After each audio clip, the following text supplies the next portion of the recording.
Nagaan waaqayyoo isiniif haa ta'u, obbolootaaf obbolootonni biyya keessas biyya hambaa jirtan hundumti keessan waaqayyoo jaalala isaa ta'ee torban darbe moo nagaatti nu eege har'as akka isa waaqeffannuuf akka kadhannuuf sagalee isaa akka wajjin barannuuf yeroo kana sanuuf kenne waaqayyoon baay'isnee guddisnee hin galateeffannaa. Hojii waaqayyoof galaa magaalaa Qulxukaarraa Wallagga dhiyaan ture nagaadhaan mana kootti deebi'eera. Waaqayyo yeroo gaarii nuuf kenne magaalaa Qulxukaarraa irratti yeroo gaarii nuuf kenne waaqayyo waaqeffannee dubbii isaa dhageenye nagaadhaan naqee nagaan deebi'ee har'a moosinii wajjin waaqeffachuuf dhiyaadheen jira. Namoonni nu wajjiniin waaqayyoon waaqessitan galuu jalqabdaniitu ammas seenaa peejii kana follow godhaa, YouTube keenya subscribe godhaa, video kana mo share waliif godhaa, YouTube keenya like comment akkasiin gootaniif afeerraa isiniif goona. Waaqayyo isin haa eebbisu. Namoonni galaa jirtan akkuma kana videoon kun moriyyoota keessan bira akka ga'uuf oliif hira. Akkuma amala keenya arras faarfannaa ittiin waaqayyoon waaqeffannu laphee keenya irra kan jiru qabannee isiniif dhiyaanneerra. Yeroo hundumaa na duukaa kan dadhabu, na duukaa kan jiru, hojii kana na duukaa kan hojjetu mucaan kun lammaffaan Qomoo Gaaddisaa faarfannaa nu qopheesse qaba. Faarfannaa kana dhaggeeffannee waaqayyoon kadhannee waan waaqayyo irra nu barsiisu wajjin barannee waaqayyoon kadhannaa. Eebbifamaa ulfaadha.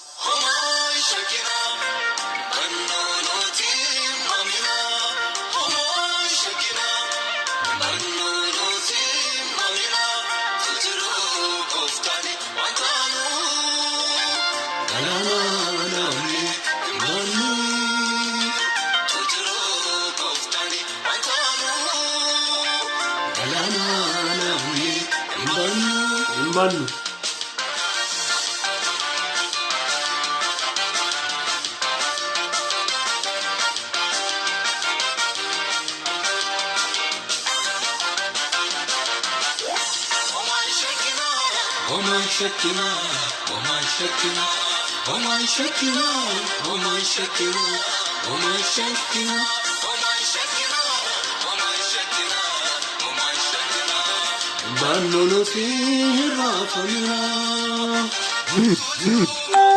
Wantano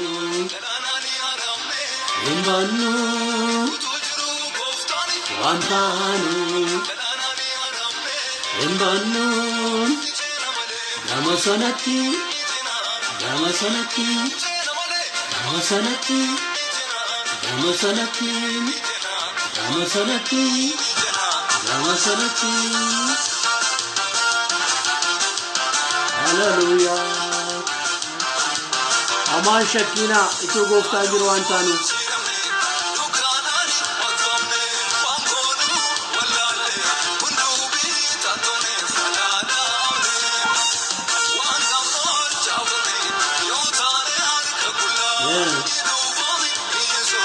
Kanu ol chubara isanola isanola isanola Isanola, Isanola, oh my Shakira, oh my Shakira, oh my Shakira, oh my Shakira, oh my Shakira, oh my Shakira, oh my Shakira, oh my Shakira,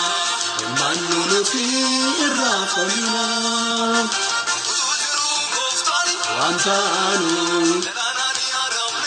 Imbannu. Wantano Imbanno Gamasanati Gamasanati Gamasanati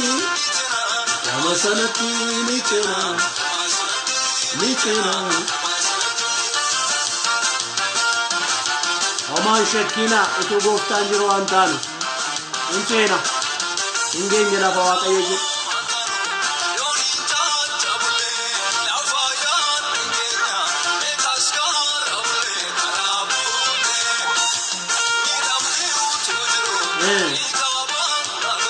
Amen.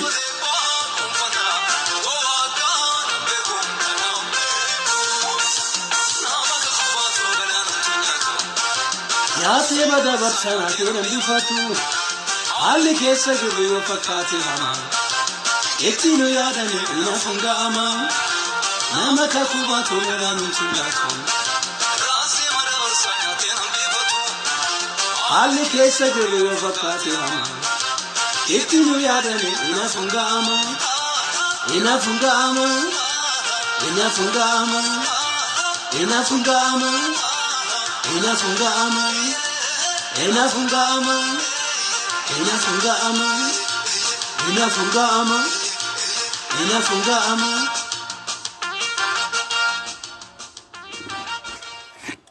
nama kakubatu galaannamtuun raasu raasee madabarsa nyaatee nan bifatu lafa waaqayyo jedhe inuma geenya waaqayyo numa nu mulkeessa obboleessa keenya faarfataa gurmeessaa tasfaa'ee faarfannaa sana waaqayyoon waaqeffannee waaqayyo waaqarraas yaa eebbisu lafa jirtutti nagaasaa siif baay'isu nama kakubatu ganama kakuu qabu karaatti nafu haalli keessa jirru yoo fakkaate hama lafa waaqayyo jedhe lafa waaqayyo yaade inuma geenya waaqayyoof galanni haa ta'u torban darbee xiqqoo neetworkiin nu rakkisaa ture dhoksaa milkaa'uu wal namaaf qixxaachuu toora namaaf qabachuu naqa namaaf galu isa jedhu walii wajjin torbaffaaf ilaalaa jirra torbanoota saduraas ilaalleerra inni arfaffaan torbee ilaalaa turre torban shanaffaa keenyatti ilaalaa turre gara kuteessa ta'u waan jedhuun dubbachaa ture gara kuteessa ta'u isa daawit ilma isaa Salamooniin akkas jedhe gara hojii haaraa tokkotti nama dhufaa jiru kanaan gara kuteessa ta'e milkaa'uudhaaf gara kuteenyi barbaachisaa akka ta'e walaalamii ta'uu akka hin qabne nama yaada lama nama yaada garaa lamaa ta'uu akka hin qabne waan qabannee jirrutti waan xiyyeeffannee jirrutti waan akeekkannee jirrutti waan karoorfannee jirrutti gara kuteenyaan itti deemuu akka qabnu walii wajjin ilaalaa turre jenneetu namoota macaafa qulqulluu keessaa milkaa'an baay'ee isaanii yoo ilaalle gara kuteessa turan Yoosef gara kuteessa ture seera uumama boqonnaa 39 lakkoobsa 9 lakkoobsa 12 laala lafa diduun isaaf ta'utti didaa lafan ta'u isaa jechuutti hin ta'u jecha lafa waaqayyoon iyyakku jechuutti waaqayyoon iyyakku jecha namarrattis hammeenyan hojjedhu jecha seera waaqayyo eegaa nama deemaa ture gara kuteessa ture Musees fudhannee yoo ilaalle Abroota boqonnaa 11 lakkoobsa 25 ilaalladha gara kuteessa ture yeroo gabaabaadhaaf cubbuu keessa jiraadhe jireenya mijataa jiraachuurra saba koo rakkina filachuu naa wayya jedheetu gara kuteenyaan mana mootummaatii ba'ee itoonni gara bosonaatti adeemuu argina sadaffaa Daawitis gara kuteessa ture warri kun warra milkaa'anii Daawit gara kuteessa ture Goliyaaditti namni ba'u yommuu dhibe ittan ba'a waaqayyo inni yommuu ni oolota abbaa koo tiksu Ba'uudaa leenca amaakita na oolchu Filisxeemicha dhannan qabatiin kanas na oolcha jedheetta deeme hin milkaa'e namni yoo milkaa gara kuteessa yommuu ta'u qorraat sihoon ሰው ስኬታማ ይሆናል gara kuteessa ture Daani'eliinis ilaalleera Daani'el gara kuteessa ture boqonnaa tokko Daani'el lakkoobsa 8 irraa cooma mana mootii muree bookana mana mootii dhuguurra raafuu nyaadhee bishaan dhugee warra kana godhan irraan gadi hin ta'u waan nama xureessu hin godhe kanaaf milkaa ture nama fiixaan baa ture Yesuus Kiristoosis isinitti meera Yesuusis gara kuteessa ture akkas jedhe namni qonnaa qotuu ordaa baatee gara booddeessa ilaalaa hin qotuu gara fuulduraa ilaalaa adeemuu qaba jedhe Luqaas boqonnaa 9 lakkoobsa 57 amma 62 ilaallee ragaa wanta isinitti dhufu hundumaatti wanta isin mudatu hundumaatti wanta karoorfattanii xiyyeeffattanii jirtan hundumaatti milkaa'uudhaaf gara kuteenyaan itti adeemuun murteessaa karaan milkaa'ummaa gara kutannaadha namni garaa lamaa namni yaada namaa hin ta'u hin milkaa'u wanta ta'eef waaqayyo nama akkasii barbaada nama gara kuteessa barbaada baratanii nama guddaa ta'uun hojjetanii iddoo guddaa ga'uun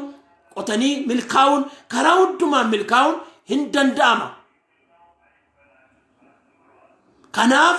gara kuteessa hataanu namni mamuu waaqayyo bira waa hin argatu waaqayyo mamtuun barbaadu mamtuun jaallatu kana dubbachuuf jedheen dhumarratti neetworkiin na rakkise sagaleen kanan dubbisa dheengadda dubbisee kanan hin xumurre akkas jedha isin keessaa namni tokko ogummaan yoo itti irrate waaqayyo sanama hundumaaf harka guutee fuula ifaadhaan kennu haa kadhatu inni isin kennaaf isin keessaa namni ogummaan yoo itti irrate yookaan namni waa yoo itti irrate waaqayyo sa harka guutee fuula ifaadhaan kennu haa kadhatu inni sin kennaaf garuu jedha yommuu kadhatu garuu itummamiin amantiidhaan haa kadhatu waaqayyo nama gurgurtu keessa barbaada mamtuun barbaada nama siifachi jettuun barbaada nama garaa lama yaada lama nama shakkitu waaqayyoon barbaada namni mamu akka dhaagilleensi asiifachi oofamutti darbatamuuti namni mamu akkas namni akkasii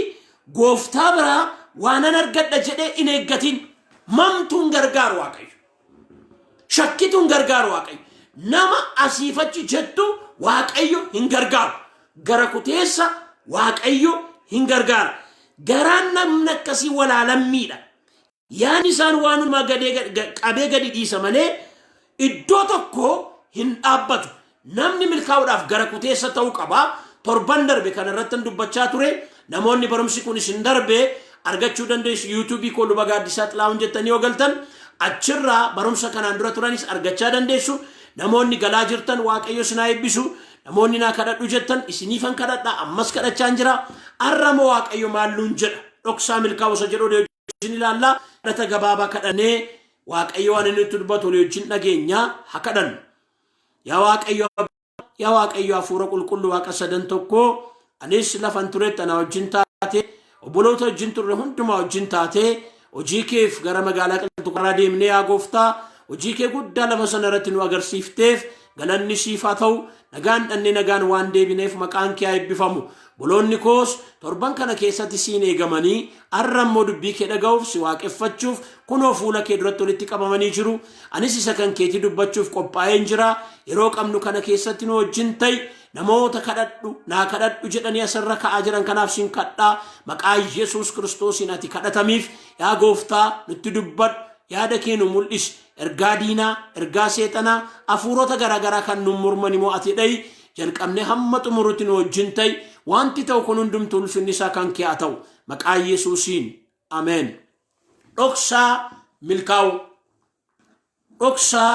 wallamaaf qixxaachuu toora namaaf galuu naqa namaaf galuu inni shanaffaan dhoksaan milkaa'u sirna dhaggeeffadhaa dhoksaan milkaa'u wallamaaf qixxaachuu namaaf mijachuu toora namaaf galuu naqa namaaf galuu kan inni keessa jiru boloossa koo obboleettii koo obboloottoota koo karaa kana dhaggeeffachaa kan jirtan inna shanaffaan arran irratti dubbadhu hidhata toluudha hidhata toluu hidhata ofii miilto ofii adda baafachuu iriyyaa baduu miti dhoksaan milkaa'u dhoksaan toora namaaf galu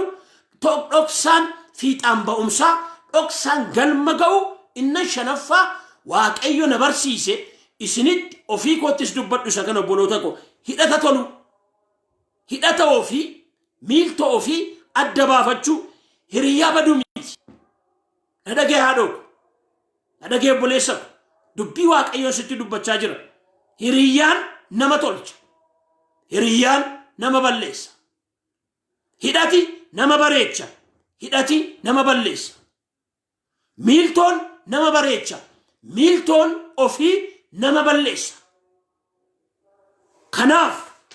arra kanan isinitti dubbadhu isa kana obboleessa obboleettii ku hidhatan badiin iriyaan badiin miiltoon badiin iriyyaa hidhata miilto filachuu irratti of eeggadhu na hubadhu ilaa irra deebi'eessitti hima akka nama waaqayyootti akka luba tokkotti akka tajaajilaa wangeelaatti na hubadhaa namoonni baay'een iriyyaa miiltoo hidhata badanii badan namoonni baay'een miiltoo badanii iriyyaa badanii hidhata badanii badan na hubadhu ammas dubbii waaqayyo afaan koorra kaa'e laphee koorra kaa'e bara kana na hubachiisen karaa kana isinitti dubbachaa jira na hubadhaa na hubadhu hidhata miiltoo hin badiin hin milkoofta hidhatan badiin miiltoon badiin hiriyyaan badiin hin milkoofta yoo hidhata badde yoo miiltoo badde hiriyyaa badde karaa tafta hin cabda hidhatan badiin badda yoo hiriyaa baddeen badda yoo miiltoo baddeen badda kanaaf hidhatan badiin dhoksaan milkaa'u wal namaaf qixxaachuu toora namaaf qabachuu kan inni keessa jiru hidhata toluudha hiriyaa toluudha miiltoo toluudha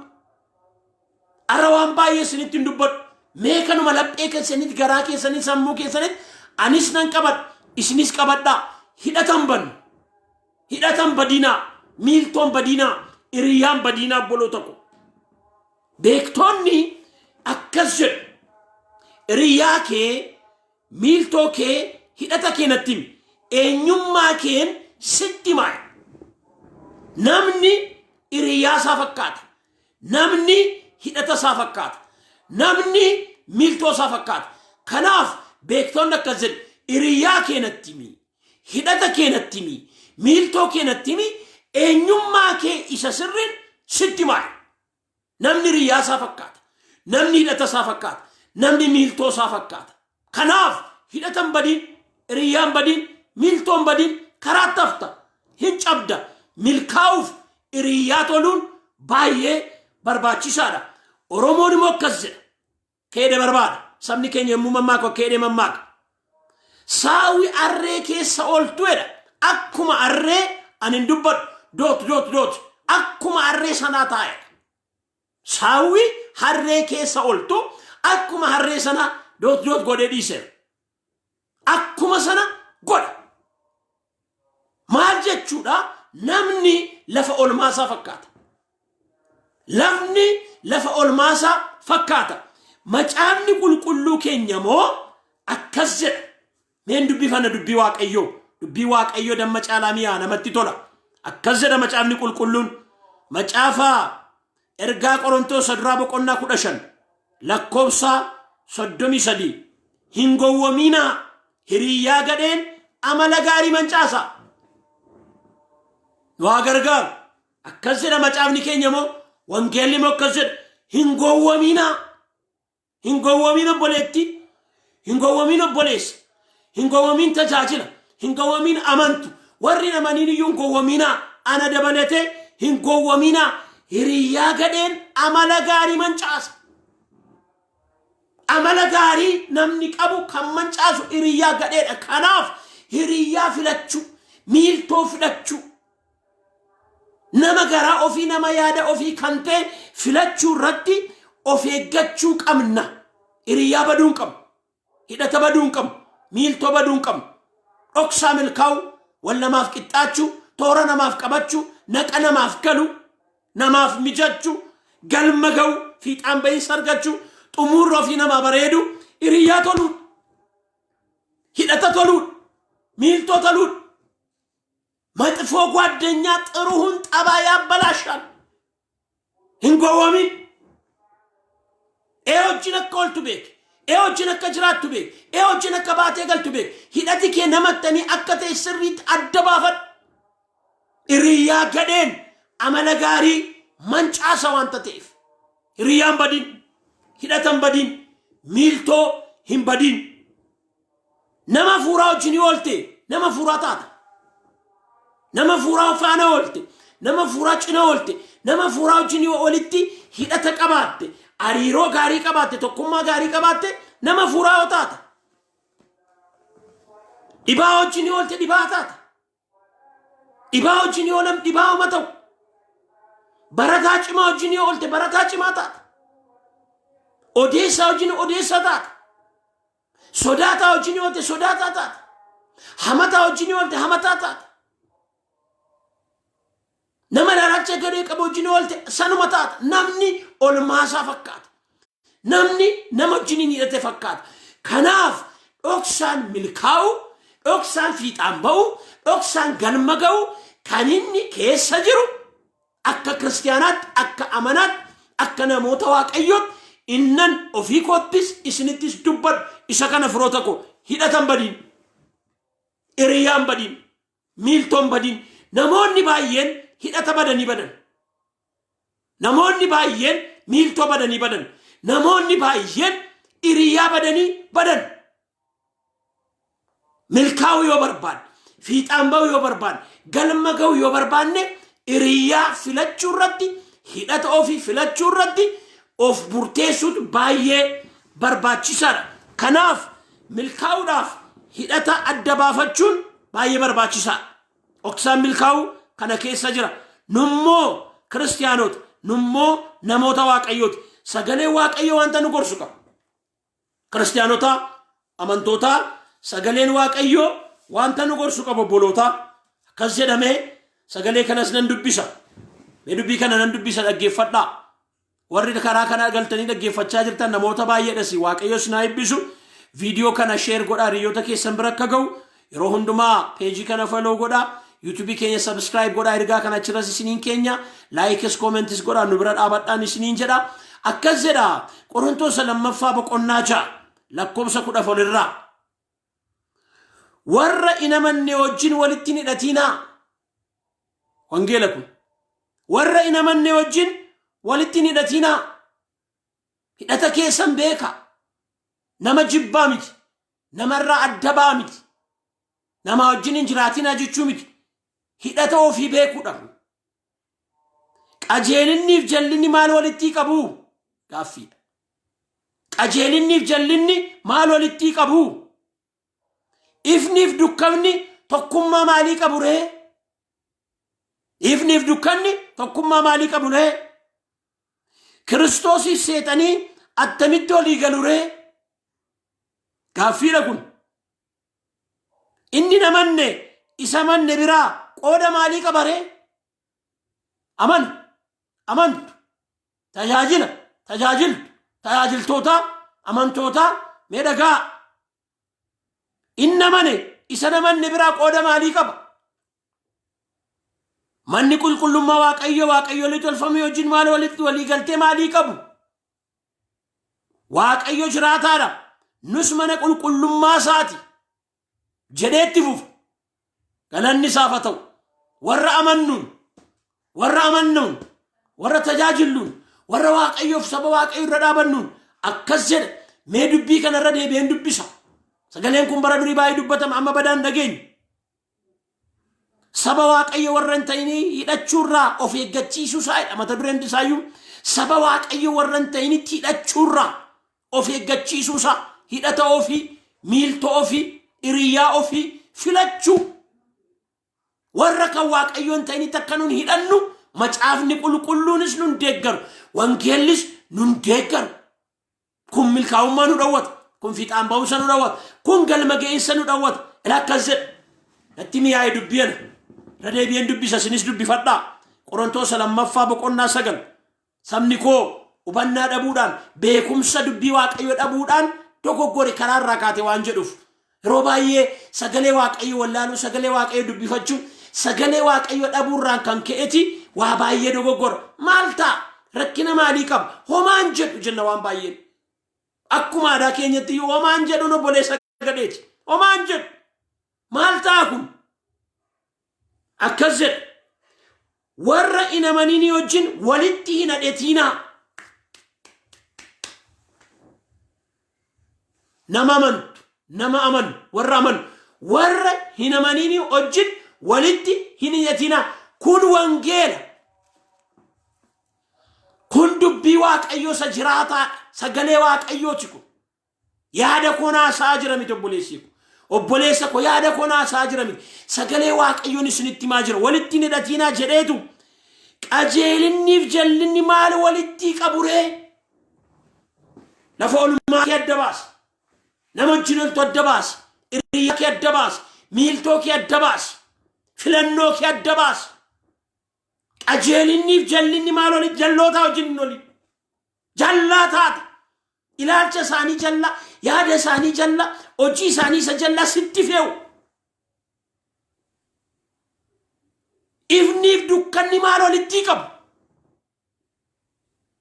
Waaqayyo gargar baasee uume dhumaaf dukkan. Ifniif dukkanni maal walitti qabu? Itti fufuu sagalee waaqayyo.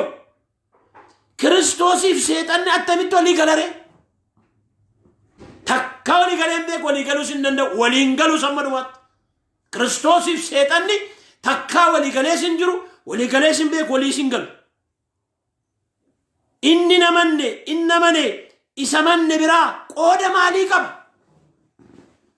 inni namane isa namanne biraa qooda walitti hin qabu kanaaf hiriyyaa filadhu miiltoo filadhu nama wajjin oltu filadhu akkas jedhee xumura manni qulqullummaa waaqayyolii tolfamanii wajjin walii galtee maalii qabu ree manni qulqullummaa waaqayyolii tolfamanii wajjin walii galtee maalii qabu waaqayyo jiraataadha isin mana qulqullummaa waaqayyooti ammana qulqullummaa waaqayyooti ati mana qulqullummaa waaqayyooti manni qulqullummaa waaqayyo qulqulluudha manni qulqullummaa waaqayyolii tolfamanii wajjin walii galtee hin qabu obboleessa koo obboleettii koo hidhatan badiin karaa tafta hidhata kee beeki hin milkoofta hidhatan badiin hiriyyaan badiin miiltoon badiin karaa tafta hin cabda hin miidhamta galman geessu hidhata kee beek filannoo kee sirreeffadhu hin milkoofta galma geessaa Phaawulos dargaggeessa tokkoon akkas jedha dargaggootaa sinan gorsa dargaggeessa Xiimotewos jedhamuun akkas jedha sagalee makana dubbiseen xumura Xiimotewos lammaffaa boqonnaa 2 lakkoofsa 22 irraa akkas jedha ati immoo kajeellaa yeroo dargaggummaa ammaa turraa baqadhu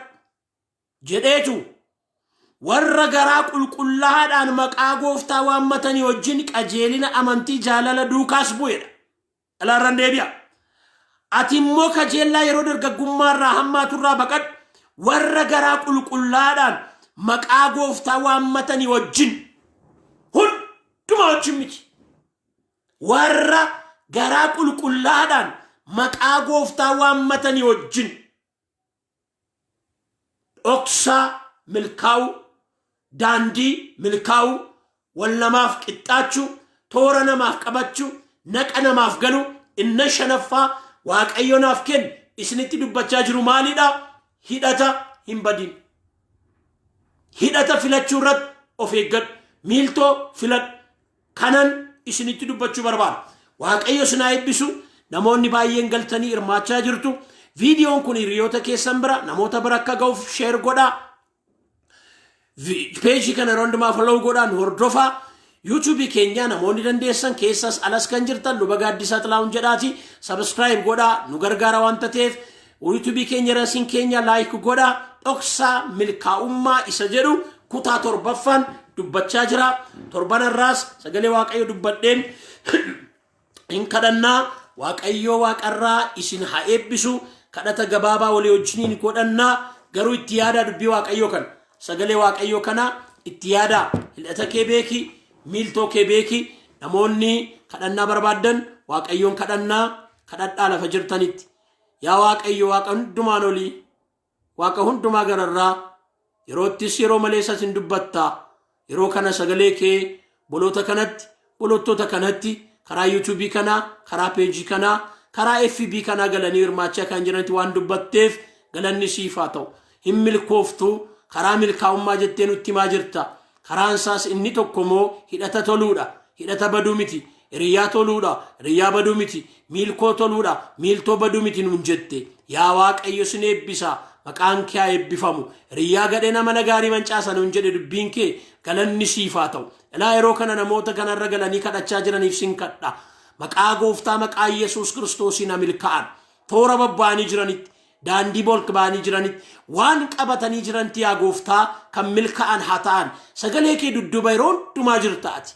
ergaa kee dudduba yeroo hundumaa jirtaati namoota kan akka isaan hin milkoofneef wallaansoo kan isaan qabu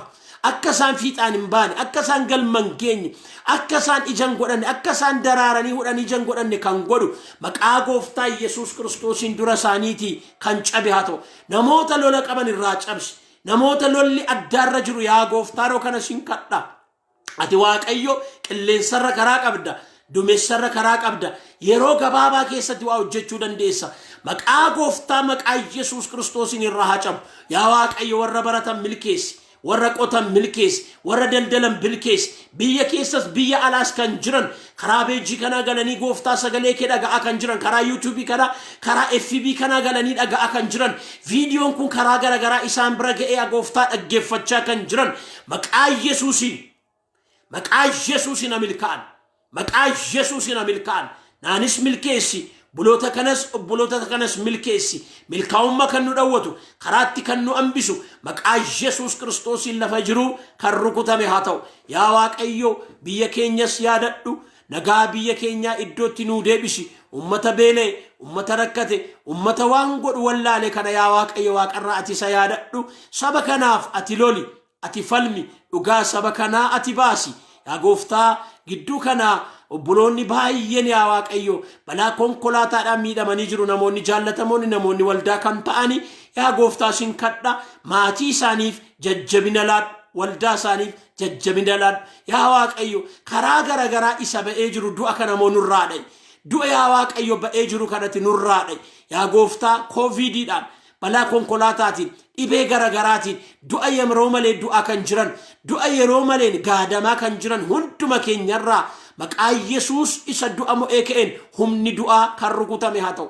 harfiin kee meerree yaa du'aa itteetta du'a mooteetta Yesuus Kiristoos du'a yeroo malee ati nurraa cabsi ati nurraa kaasi ati nurraa galagashi yaa Waaqayyo warra gaddatti gale kanamoo hafuurri kee dhaqee isaan haa jajjabeessu yaa gooftaa waan gochuun nu ta'u nu hubachiisi karaarra deemuun nu ta'u nutti agarsiisi yaa Waaqayyo jakeetiin nu to'adhu bara kana keessa ati nu dhoksi hamaa ba'ee jiru kana hundumaa jala dhiiga kee jala nu dhoksi namoota dubbii kana dhagaan ati milkeessi ati fiixaan baasi ati galma geessisi ana miti sagaleen kun isaan irratti hojjetu wanta isaan si kadhatan hundumaaf ati deebii ta'i tajaajila yeroo hundumaa karaa peejii kana irratti ta'u irratti ulfaadhu hafuurri kee nu haa tajaajilu yaa Waaqayyo galanni siif haa ta'u naaf obboloota koo wajjin taatee nagaadhaan nu deebisteetta eebbifamii maqaa gooftaa maqaa Yesuusiin ameen. Waaqayyo isin haa eebbisu Waaqayyo abbaan hojii isin bira jira nu bira jira nu wajjin jira sagalee Waaqayyo dubbachaa jiru kana yaadatti qabadhaa qalbiitti qabadhaa karaa milkaa'ummaa dhoksaa milkaa'uu daandii milkaa'uu wajjin barachaa jirra namoonni baay'een galtanii hirmaachaa jirtu eebbifamaa eebbaaf ta'a video kana irra deddeebi'anii isinitti mariyoota keessan bira akka ga'uuf share godhaa subscribe godhaa daraa keessan YouTube keenya achirras ergaa kana hin keenya warri isin darbe warra kanaan duraas barumsa garagaraas argachuu dandeessu nuufis mana koofis kadhadhaa anis isinis milkoofne akka jiraan Waaqayyo nu haa gargaaru garaa keessaniif yaada keessan gara Waaqayyootti fudhadhaa eebbasaa fudhadhaa Waaqayyo isin haa eebbisu isin haa eegu Waaqayyo fuula isaa isiniif haa ibsu isinitti haa araaramu Waaqayyo fuula isaa gara keessanitti haa deebisu lafa isin jirtanitti nagaa isaas isiniif haa laatu maqaa Waaqayyo abbaatti kan ilmaatti kan hafuura qulqulluu sadan Waaqayyo tokkoon ameen torban ol arginaa torban nagaa torban gaarii torban eebbaa isiniif haa ta'u isinan jaalladhaa naa jiraadhaa ulfaadhaa eebbifamaa